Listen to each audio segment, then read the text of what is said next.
In the mid-1960s, the Soviet Union introduced a revolutionary concept in armored warfare, the Infantry Fighting Vehicle, IFV.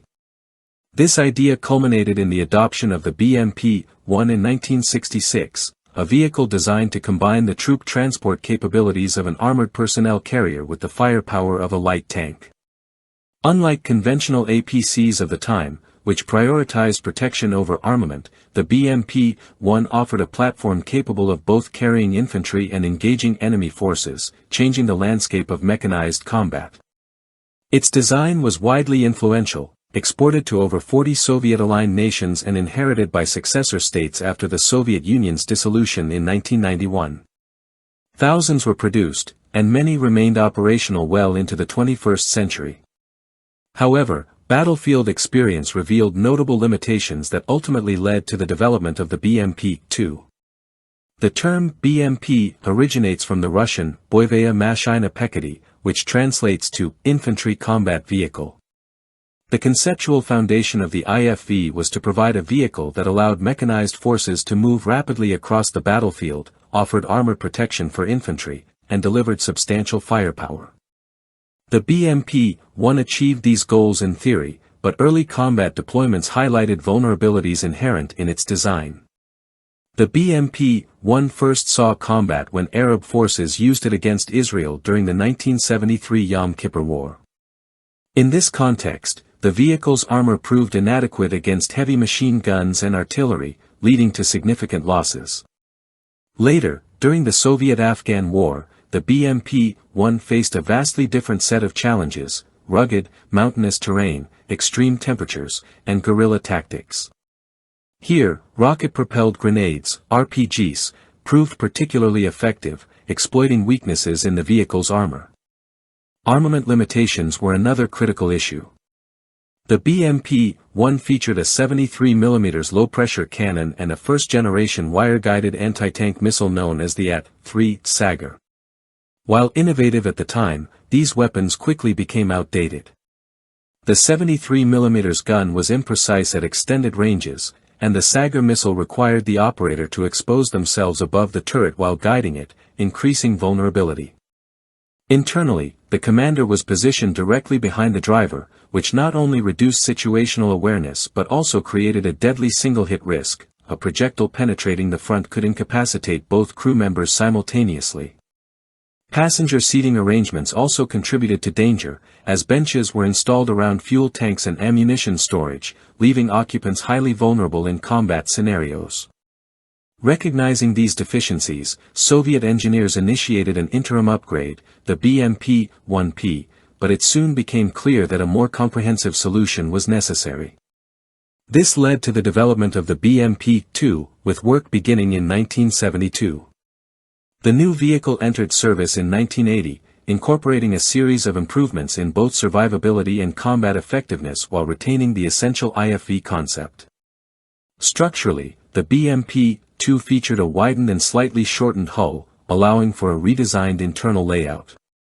The driver remained front left, with the engine to the right, while the commander moved to a newly designed two-man turret alongside the gunner. This adjustment improved communication and coordination between the crew and offered a better tactical perspective. Passenger capacity was reduced from 8 to 6, but the design included twin rear doors for easier entry and exit. The infantry compartment featured firing ports along the whole sides, enabling soldiers to engage targets while remaining protected. The inclusion of night vision equipment and NBC, nuclear, biological, chemical, protection reflected the demands of Cold War-era combat. The BMP-2's most significant upgrade was its armament. The 73mm cannon was replaced with a more accurate 30mm autocannon capable of firing armor-piercing and high-explosive rounds.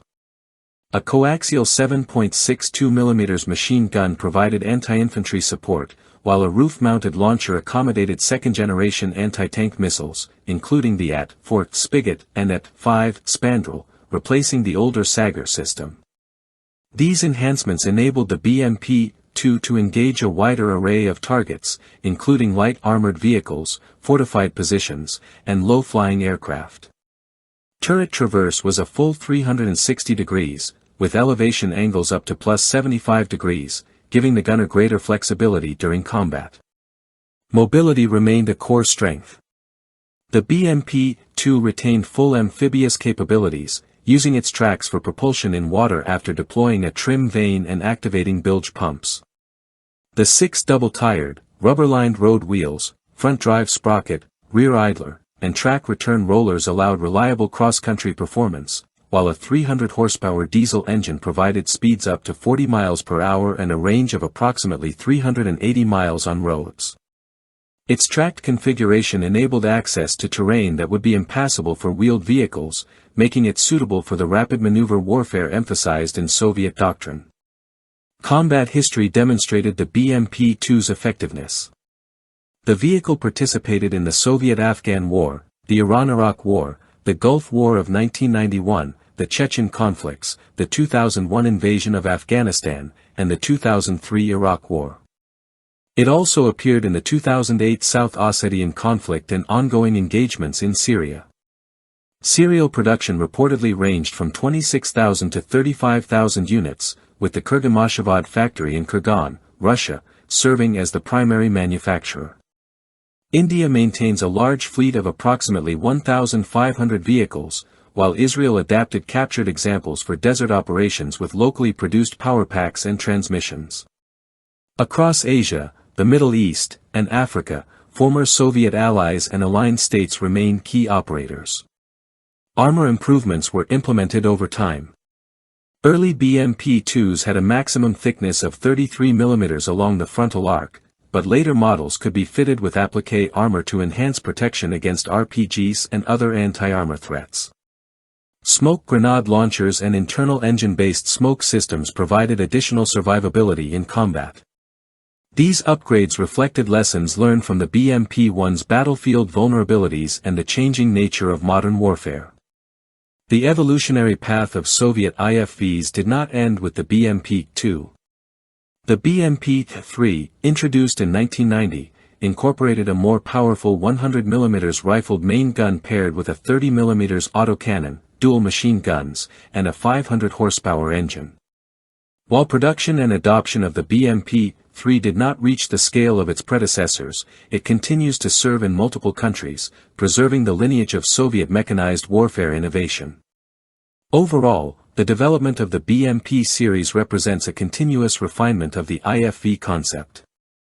Starting with the groundbreaking BMP-1, which introduced the idea of combining mobility, protection, and firepower in a single platform, the BMP-2 addressed key deficiencies in armor, firepower, and crew layout.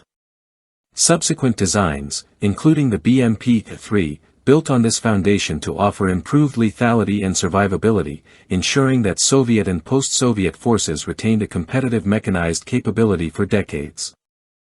Through decades of deployment across a wide variety of terrains and conflicts, the BMP series has remained a core component of mechanized forces. Its combination of mobility, armament, and troop-carrying capability set a benchmark for modern IFVs worldwide, influencing both Eastern and Western armored vehicle development.